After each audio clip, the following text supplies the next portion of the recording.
तो HRDI इसमें आप सभी का स्वागत है। आप सभी लोग कैसे हैं? आई होप आप सभी लोग अच्छे होंगे और अपनी पढ़ाई को अच्छे से कर रहे होंगे। देखिए, आज है 21 सितंबर और आज के महत्वपूर्ण करंट अफेयर्स को हम देखेंगे कि कौन कौन से ऐसे करंट अफेयर्स हैं जो आपकी परीक्षा की दृष्टि से महत्वपूर्ण हैं।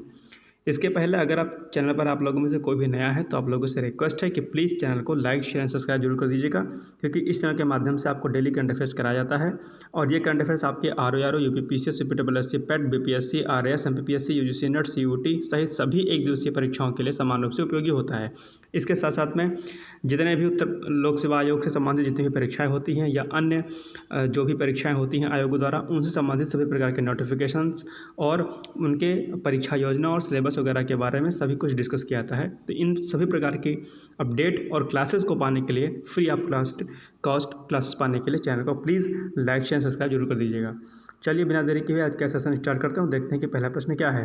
देखिए, पहला प्रश्न है आज का कि हाल ही में भारत की नई संसद में कामकाज की शुरुआत किस दिन से शुरू हुई थी। तो इसका जो राइट आंसर हो जाएगा वो हो जाएगा बी, 19 सितंबर से जो भारत की नई संसद है उसमें काम शुरू हो गया था। व्याख्या देखते हैं कि हाल ही में भारत की नई संसद में 19 सितंबर 2023 से कामकाज की शुरुआत हुई और उस दिन क्या था, गणेश चतुर्थी का भी त्योहार था, ध्यान रखिएगा। इसके साथ ही पुराने संसद भवन का नाम क्या रख दिया गया है, संविधान सदन के नाम से अब पुराने संसद को जाना जाएगा, ध्यान रखिएगा। यह भी प्रश्न पूछ सकता है आपसे परीक्षा में। नेक्स्ट क्वेश्चन है, हाल ही में डिजिटल व्यक्तिगत डेटा संरक्षण विधेयक 2023 के कार्यान्वयन पर पहला डिजिटल इंडिया संवाद का आयोजन निम्नलिखित में से किस स्थान पर किया गया। तो ये पहला जो है आपका आयोजन था डिजिटल व्यक्तिगत डेटा संरक्षण को लेकर के। इस पर काफ़ी बहस छिड़ी रहती है, तो इसके लिए जो है क्या कहते हैं, पहला जो इस पर जो इसका आयोजन जो हुआ, बैठक जो हुई वो नई दिल्ली में हुई अभी हाल ही में। आइए इसकी व्याख्या देखते हैं कि हाल ही में डिजिटल व्यक्तिगत डेटा संरक्षण विधेयक 2023 कार्यान्वयन पर पहला डिजिटल इंडिया संवाद नई दिल्ली में आयोजित किया गया। इसके अलावा नेक्स्ट पॉइंट है कि सूक्ष्म लघु एवं मध्यम उद्यम और अस्पताल जैसी संस्थाओं को डिजिटल व्यक्तिगत डेटा संरक्षण विधेयक का अनुपालन सुनिश्चित करने के लिए अधिक समय देने के साथ उन्हें प्रेरित भी किया जाएगा। तो ये महत्वपूर्ण चीज़ है ताकि डिजिटल जो आपके पर्सनल जो डेटा होते हैं वो सेफ रह सकें। तो महत्वपूर्ण कदम है भारत सरकार द्वारा। आइए नेक्स्ट क्वेश्चन देखते हैं कि भारत के राष्ट्रीय चिकित्सा आयोग, ये इंपॉर्टेंट है क्वेश्चन, ध्यान रखिएगा। भारत के राष्ट्रीय चिकित्सा आयोग को world federation for medical education यानी कि WFME के द्वारा कितने वर्षों के लिए मान्यता प्रदान किया गया है। यानी कि अभी हाल ही में भारत का जो राष्ट्रीय चिकित्सा आयोग है उसको WFME के द्वारा मान्यता प्रदान किया गया है। तो कितने वर्षों के लिए इसको मान्यता प्रदान किया गया है, इसका जो राइट आंसर हो जाएगा वो हो जाएगा आपका C ऑप्शन, यानी कि 10 वर्षों के लिए मान्यता प्रदान किया गया है। ये प्रश्न इंपॉर्टेंट है, ध्यान रखिएगा। आइए इसकी व्याख्या देखते हैं। व्याख्या के अंतर्गत है कि हाल ही में भारत के राष्ट्रीय चिकित्सा आयोग यानी कि NMC को 10 वर्षों के लिए प्रतिष्ठित world federation for medical education, एक संस्था है, उसकी तरफ से मान्यता प्रदान की गई है। आइए इसकी व्याख्या देखते हैं। इस मान्यता के भाग के रूप में भारत के सभी 706 मौजूदा मेडिकल कॉलेजों और WFME से मान्यता प्राप्त हो जाएंगे और आने वाले 10 वर्षों में स्थापित होने वाले नए मेडिकल कॉलेजों को स्वतः WFME से मान्यता प्राप्त हो जाएगी। ध्यान रखना कि ये जो WFME है ये जो है चिकित्सा जो संस्थाएं होती हैं, जो भी आयोग होते हैं उस पर्टिकुलर देश के, उनको मान्यता प्राप्त कराता है। इसलिए अंतर्राष्ट्रीय मानकों को पूरा करने के लिए, यानी कि अगर वहाँ के स्टूडेंट्स को अगर बाहर रिसर्च करनी है और कई अन्य संसाधनों का अगर उपयोग करना है तो उसे WFME से मान्यता प्राप्त करनी होती है, ध्यान रखिएगा। जैसे कि अगर एग्जांपल के लिए मैं दूसरे उदाहरण से आपको समझाऊं, जैसे कि B.Pharm का कोर्स होता है, B.Pharma का आपने सुना होगा, ठीक है।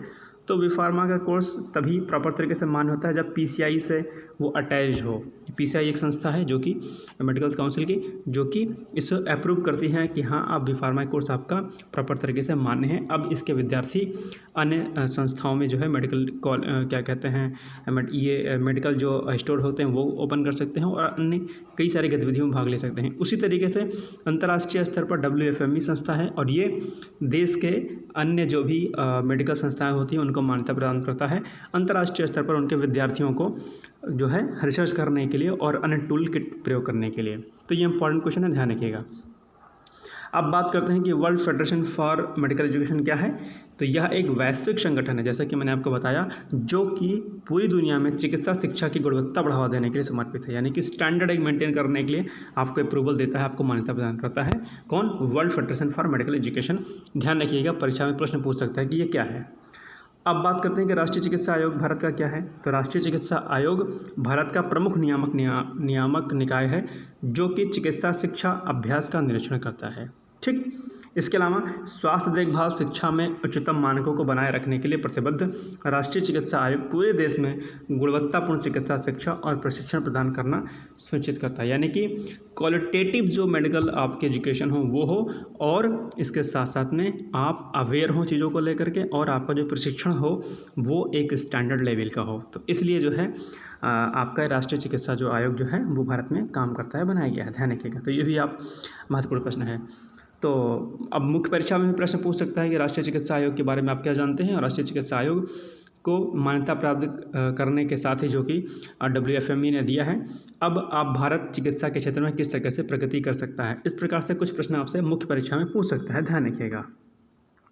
या फिर WFME के बारे में शॉर्ट नोट्स भी पूछ सकता है, तो ध्यान रखिएगा। नेक्स्ट क्वेश्चन है कि उत्तर प्रदेश में आयोजित होने वाले पहले इंटरनेशनल ट्रेड शो का आयोजन निम्नलिखित में से किस स्थान पर हो रहा है। महत्वपूर्ण प्रश्न है, यूपी स्पेशल का क्वेश्चन है। ठीक है, यूपी करंट का क्वेश्चन है, महत्वपूर्ण हो जाता है। और महत्वपूर्ण इसलिए भी होता है कि ये पहला इंटरनेशनल ट्रेड शो कर रहा है यूपी, तो महत्वपूर्ण है। ग्रेटर नोएडा में हो रहा है, इसका ऑप्शन नंबर सी इसका राइट हो जाएगा। ठीक है, आइए व्याख्या देखते हैं कि राष्ट्रपति श्रीमती द्रौपदी मुर्मू द्वारा दिनांक 21 सितंबर 2023 को उत्तर प्रदेश के प्रथम इंटरनेशनल ट्रेड शो, ठीक है, का उद्घाटन किया जाएगा। बहुत महत्वपूर्ण है। और इस ट्रेड शो के माध्यम से जो उत्तर प्रदेश सरकार है वह वैश्विक स्तर पर अपनी पहचान बनाना चाहती है, कि ताकि वैश्विक पटल पर जो है उत्तर प्रदेश का ट्रेड काफ़ी इंक्रीज़ करे, और यहाँ के युवाओं को रोज़गार के साथ साथ में वो आत्मनिर्भर बन सके। और आत्मनिर्भरता भारत सरकार की भी पहल है, और आत्मनिर्भरता जो है उत्तर प्रदेश सरकार की भी पहल है, कि लोग स्टार्टअप के माध्यम से, ट्रेड के माध्यम से अपने आप को डिपेंडेंट बना लें, अपने आप को सेल्फ डिपेंडेंट बना लें। चलिए नेक्स्ट क्वेश्चन है, हाल ही में वायुसेना संघ ने अपना कौन सा वार्षिक दिवस मनाया। ठीक है, अभी वायुसेना संघ एक है, और उस वायु संघ ने अपना जो है वार्षिक उत्सव मनाया, वार्षिक दिवस मनाया है। तो कौन सा नंबर का है, तो ये है आपका option number C right answer है इसका, 43, यानी कि 43वां जो है इसने जो है अपना वार्षिक जो है दिवस मनाया है। हाल ही में वायुसेना संघ ने अपना 43वां वार्षिक दिवस मनाया है।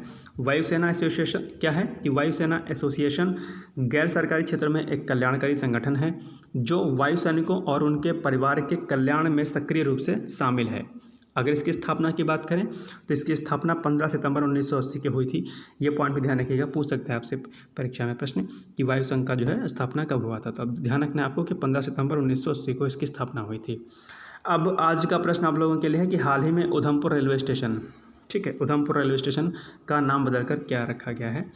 ठीक है, जो कि जम्मू कश्मीर में आपके हैं, और किसके नाम पर रखा गया है दरअसल, तो ये इसके ऑप्शंस आपके दिए गए हैं। ए ऑप्शन है कैप्टन तुषार महाजन के नाम पर रखा गया है, या बी कैप्टन वीरभद्र महाजन, सी मेजर विक्रम, या डी इनमें से कोई नहीं।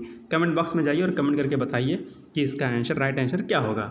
चलिए, कल हमने आपसे कुछ प्रश्न पूछा था, वो ये था कि श्रेयस योजना की शुरुआत कब हुई थी। तो इसका जो राइट आंसर हो जाएगा वो हो जाएगा 2014-15 में श्रेयस योजना की शुरुआत हुई थी। तो चलिए फिर ये कुछ महत्वपूर्ण करंट अफेयर्स हो गए थे आज के। आई थिंक ये आपको ये सेशन पसंद आया होगा। अगर पसंद आया हो तो प्लीज़ आप लोगों से रिक्वेस्ट है कि प्लीज़ चैनल को लाइक शेयर सब्सक्राइब जरूर कर दीजिएगा।